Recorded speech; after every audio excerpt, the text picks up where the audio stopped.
Arwakini machiegni janeno mar Lolwe Tv, Chenro Twak Rowere, bende kaka wang'eyo ni sani rowere mang'eny oseweyo tije mag andika kata yiero tije mondo ging'i gigo manyalo kelo lokruok e ngimagi kata ngima mag rowera moko. Omiyo odiochieng' ma kawuono wan kod wendo e studio ma bende en kijana no mar rawera ma pod tin moneno ni ber kokelo lokruok e kind oganda kama odake. Abro miye thuolo mar wacho nyinge kaachiel kod gino motimo. Arwakini machiegni king'iyo kamera.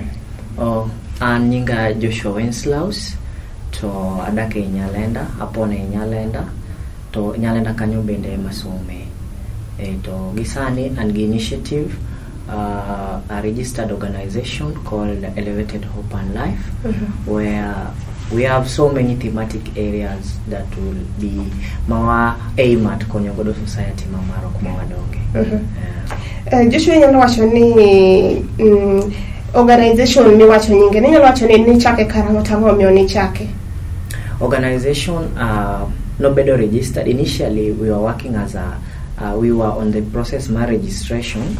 That is from April of 2020, last year when COVID was at high. So after that we saw the need because at that time nyithindo manyiri ne nidala to nentiere high cases of gender-based violence, sexual violence. Koro ne waneno ni okay, what can we do to the society mamarwa? So we just started doing we newatimo sanitary pad distribution, newatimo talks about gender-based violence without a certificate. To koro kochopo dwe mara uchiel ekoka ne wabedo registered gi NGOs board together with the social services omiwa certificate my registration.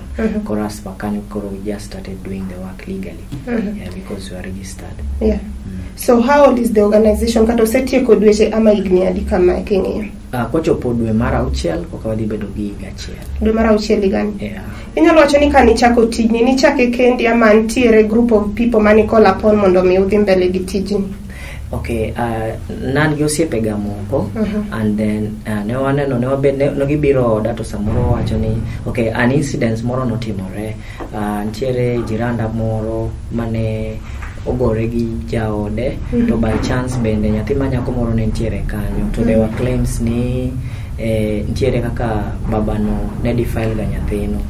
Koro when that incident notimore ka wantiere ot kanyo to wacho ni okay, the society is very big and the organizations monego fight such rights nitiere but aziezi fika mashinani kuma gik moko inago timore because if you don't ngata inano nen gi relatives ge moko ma case no dhi adhia kama motinga nadi morumo.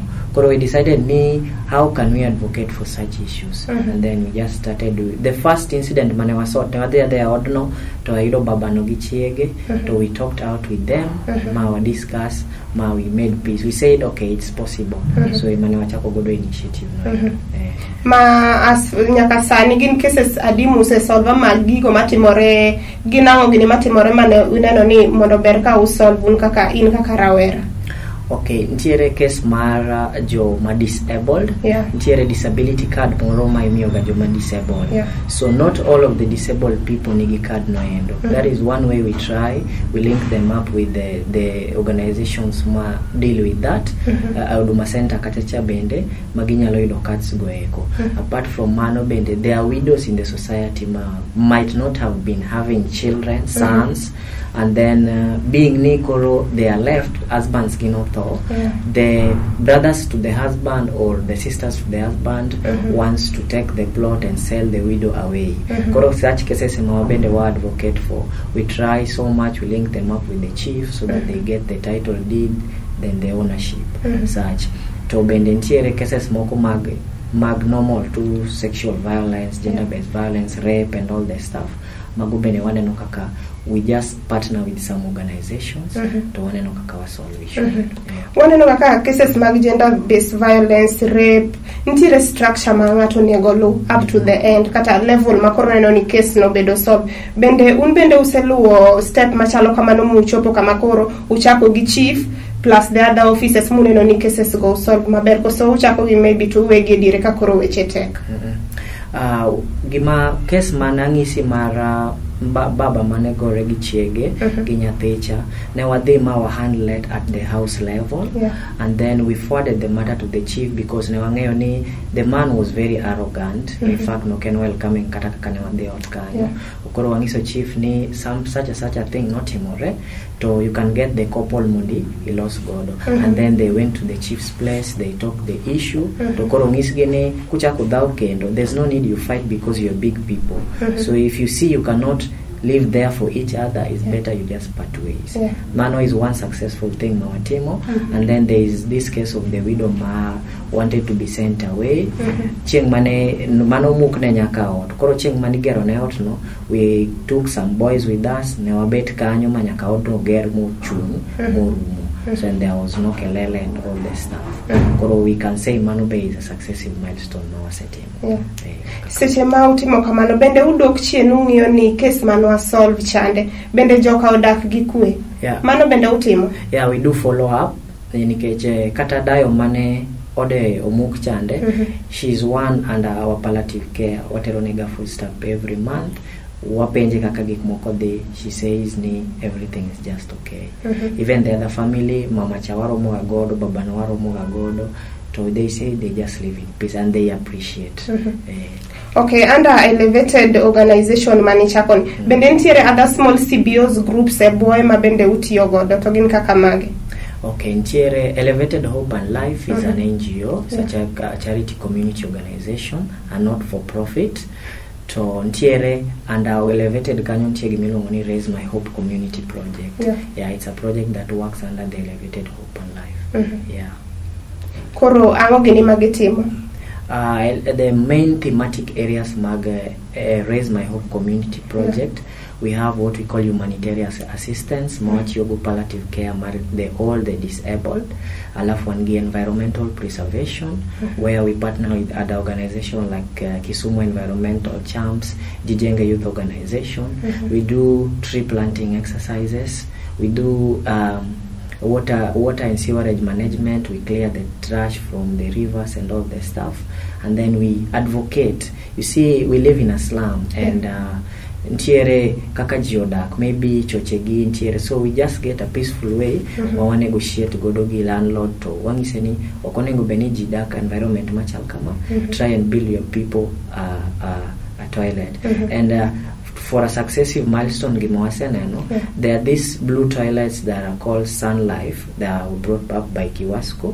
So we appreciate that because we've been able, there were some plots mokomane ntiere in dire need, my landlords went and cooperated with those people and they got the toilets going. That is also what we do. We also do spiritual nourishment, where we, in that aspect, raising somebody's hope, we go, we discuss the word of God with them, we encourage them, and then bende such things bende watimu. Somewhat ni udhiyo community utimo, maybe lera mantie gik mutimo gigi jok mitiyo godo, do they do them voluntarily because ontiere gimoro magedwaro after? No, we have a team, Elevated Hope and Life. We have a team of 10 members. So we sit up down and watch only one calendar of events. A calendar of events can days mumbedo stipulated mad environmental cleanup. To koro chieng ni ngata chiele mambedo in charge or collect G. We go to the society, a community kind of actually pigni ntiere kaka orlel kata kao yuguno ahinya wadwa beto ka, and then we just get support from the community without paying anything to them. Chien kacha wanjo kwa choni ntiere kaka support girl child gik ma umiyo support mu umiyo jigi uyudogi kama chal nade ama iyudogi kama chal nade? We partner with organizations like Jijenge Youth Organization has been our strong support. We also have Homeless of Kisumu that takes care of the street kids. We also have the other one called Shelter of Hope Nyalenda that gives residence to street children. We have Tinada organization that gives mental health counseling and all this stuff. Koro as an organization, one give pay bill number. My people send their contributions where we also print out posters and the stuff. What more, just the donation and all the stuff. Kanyama funds okay. And apart from that, us as members of that organization, when we get salaries, we dedicate some portion of it to the organization account to korwa plan godo events mako kakati. Salaries viewed from the organization from NGO ma miti yogodo niko, so where do you get them from? Most of us team members Matthew Elevated Hope work also somewhere. Some of them in business people, some of them in mana students, some of them in teachers kaka and kamai. From what we get, we have also devoted ourselves to charity. Okay, I've earned this, let me put this one for charity work. Tokamana kaka we end up doing our events. Apart from projects misakwano na usebet kutimo, gin magi kendo mineno ni udwa timo mbele ni kopogore gi musetimo sana? There is a challenge moro mane wachako mar iluongo ni jitokeze tupande miti campaign. Jitokeze tupande miti aims at wadwaro ni by the end of 2023 we plant like 10,000 trees. We've been working as at now we are at 2,500 trees where we partner with other organizations of the same mind, the ones that are working with that objectives because you find organizations moko they work under health specifically, the mokoti under mental health kende. We only partner with those that have the same objectives to achieve gima wadwaro. In the near future the cases of the falling pattern ma rains because of deforestation noendo bende irudi chini, and also the cases of gender-based violence, sexual and gender-based violence bende at least obed minimized within the region kumawadake. Erokamano Joshua. Janeno mar Lolwe TV mana kaka iwinjo puonjwa kwa kuom Joshua mabende wendo maro ma wan go e studio mabende ya Kisumu, gigo matimo hope ne jogo ma odak to kod Chenro. Wabro dhi yuyo matin kete mane Lolwe TV kikidhi mabor.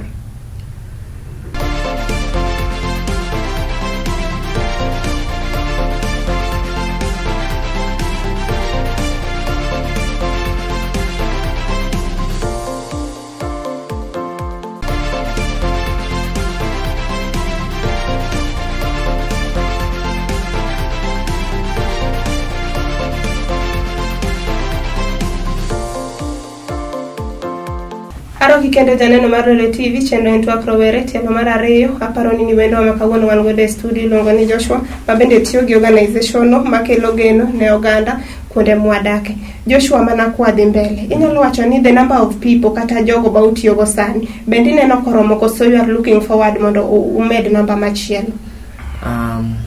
By the end of June wadwaro ni we'll just open up wadwaro volunteers moko nikeche wa plan reaching to a wider people. Wabro dwaro jomoko ma bende bro konyo wa tijego eko through volunteers na mochiwore for charity service. We welcome them to come and partner with us. Joshua, nyalo insani grubu ni is it only within Kisumu ko so bende ntiere counties moko konde muserie badu muchope to gin konde machalo kamane kantire? Okay, what you within Kisumu kaya headquarters wantiere, but what you bende gi widows moko ma magwantiere Siaya, widows wa moko ntiere Homa Bay, to within Kisumu County duo ntiere Nyando, ntiere Kisumu West, Kisumu Central, Kisumu East bende we try and reach to people. Koringani ntiere sectors mopogore kaka joma ntiere Siaya ka gin jok mar disabled and the old. Jobantiere Homa Bay ginjo ma reform from drugs.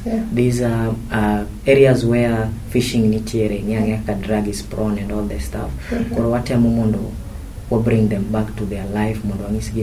This life Mauda colony is not that good. And then we also have Jokmar HIV positive Mabende. Ma have lost hope, they have gone through depression. We just try to advise them it's not the end of the world. Things can just be okay. We've worked within Homa Bay County, Siaya County and Kisumu County. How often move woko mondo mi urom gi jok machalo kama mondo mi gi puonj makare?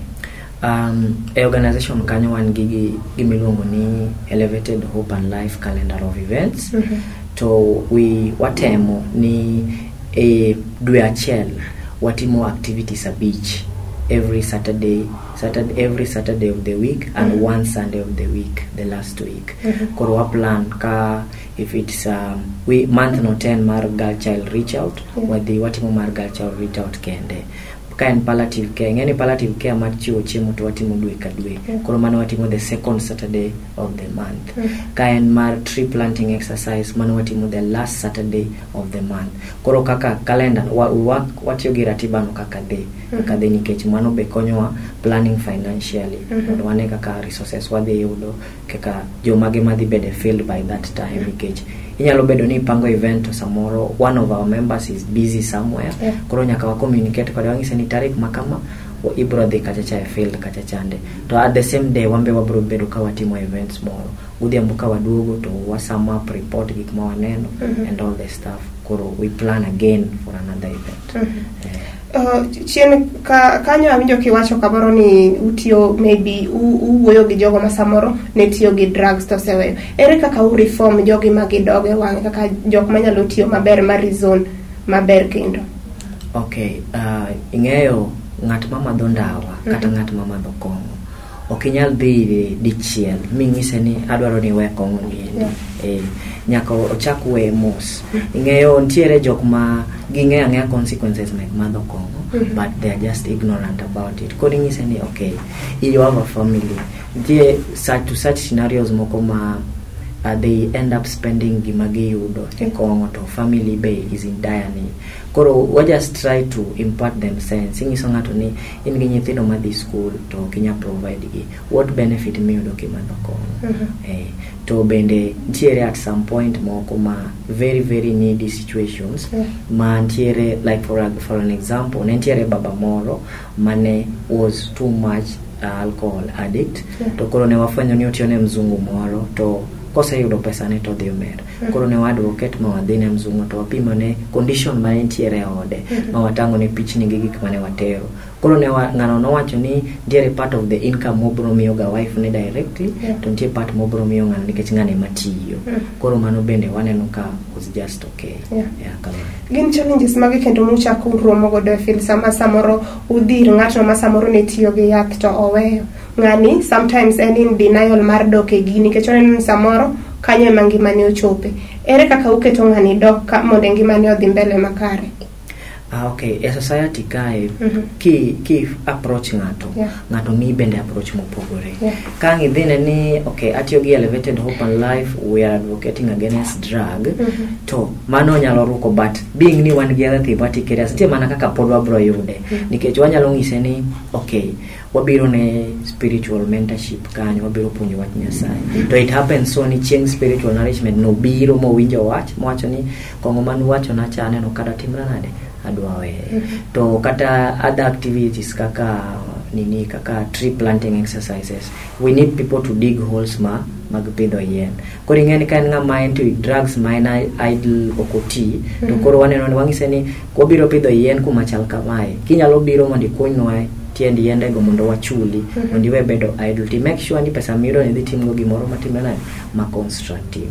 And at that elevated hope and life one gi self-help group, affiliated self-help group, ilongo ni Wezesha self-help group.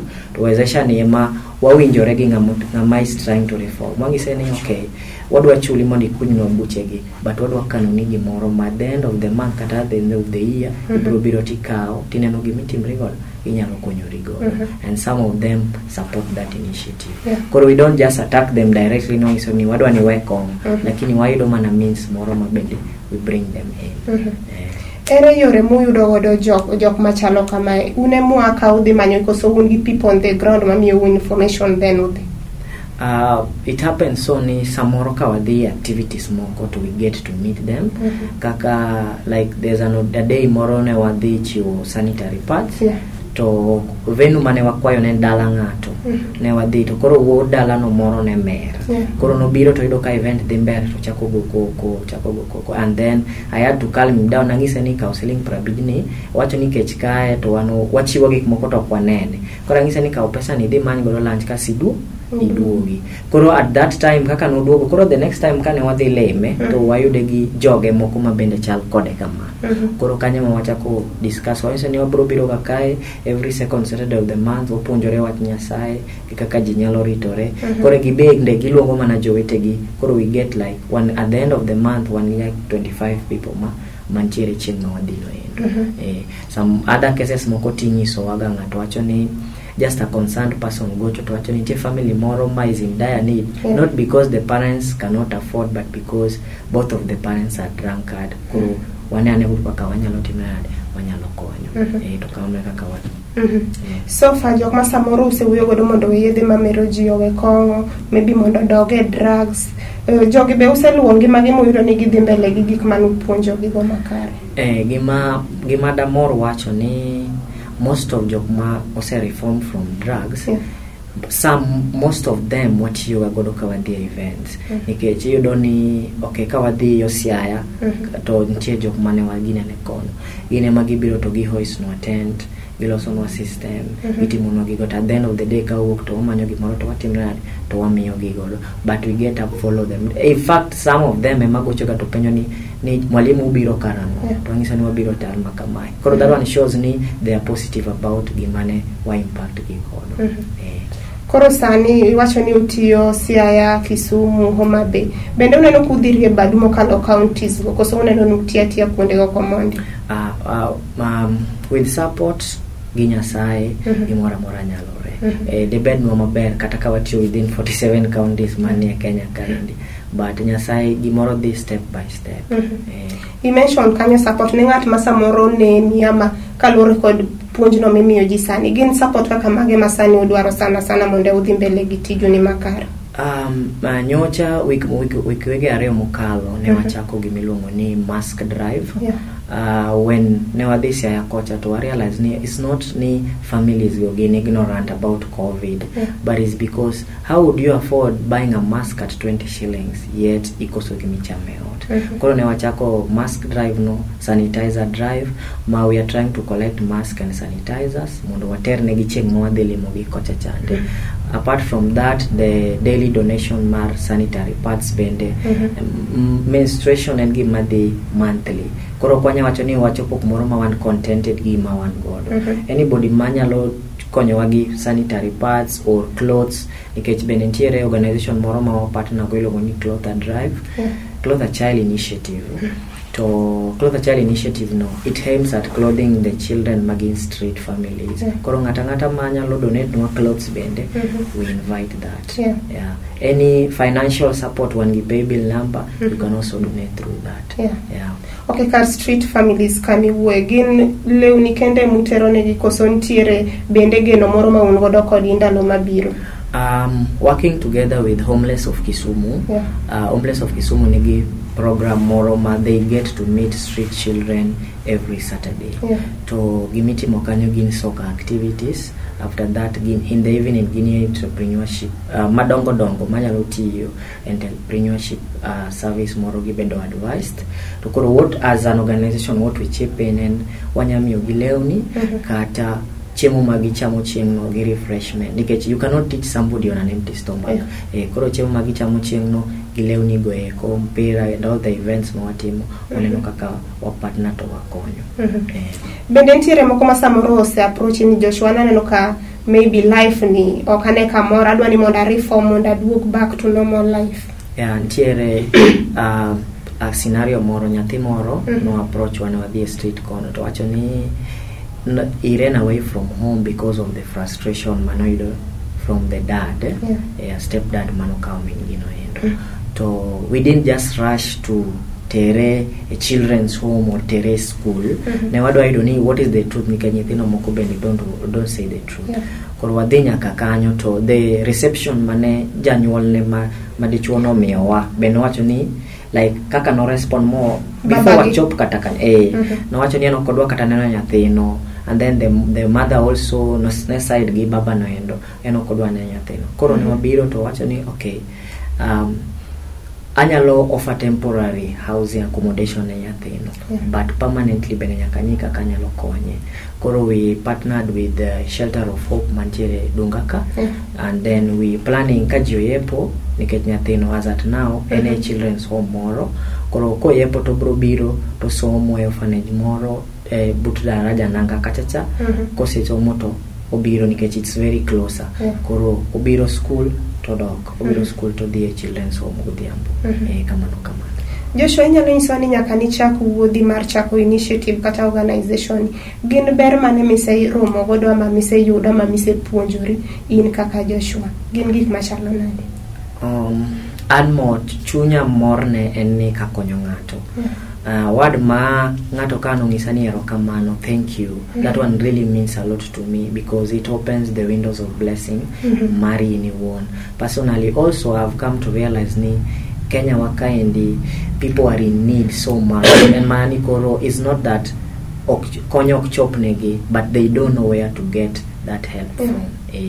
Koro I've learned ni, you know, kitambo nawacho ni the government will take care of them, but I came to realize ni however much the government wacho ni will take care of the search, but due to intermediaries mantiere diere kaigi, services ma very essential ok chopne jok monego beni chopone. Koro as me, though I don't even aspire to be a politician at any time, but kada bed go siep na politician moro dangise ni okay ntiere gima timore kamae ma in ang'eyo ni kia, koro be feel ka mondo ibe inen giwa wangi.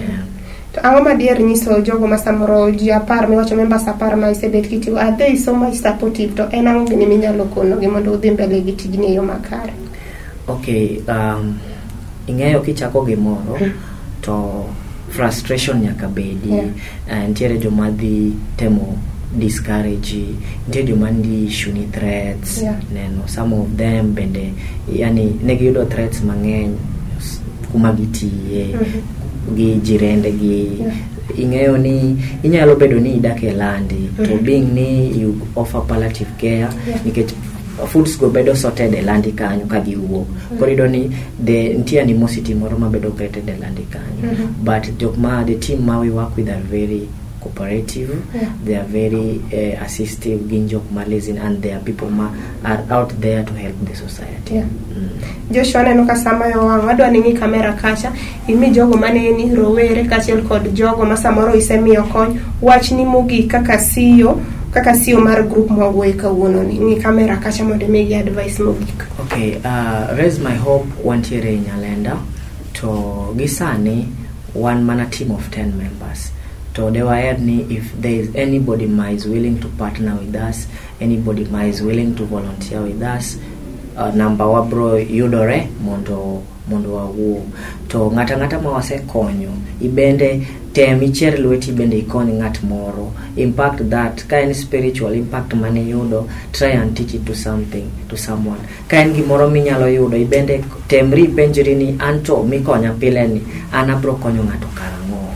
Nikech piny ma wadake ni en mana era gi konyruok ema gerowa. Erokamano Joshua. Janeno mar Lolwe TV mana kaka winjo kuom wendo makawuono ne wan godo e studio miluongo ni Joshua, kendo jatelo no maduong' mar organization miluongo ni Elevated Hope and Life Organization mayudore bomano mar Kisumu, ma bende en organization no makelo geno ne oganda ma baby samoro no se lose hope in life. Otiyo kod team mar ji 10 ma bende gineni gichopo kuom jogo ma samoro ok nyal. Otieko kowacho ni samoro kubeni se yudo kony teme mondo ichor lweti mondo mitijgi ni odhi mbele makare. Asebedo jata chenro mari Polino yudo oriti uru masani.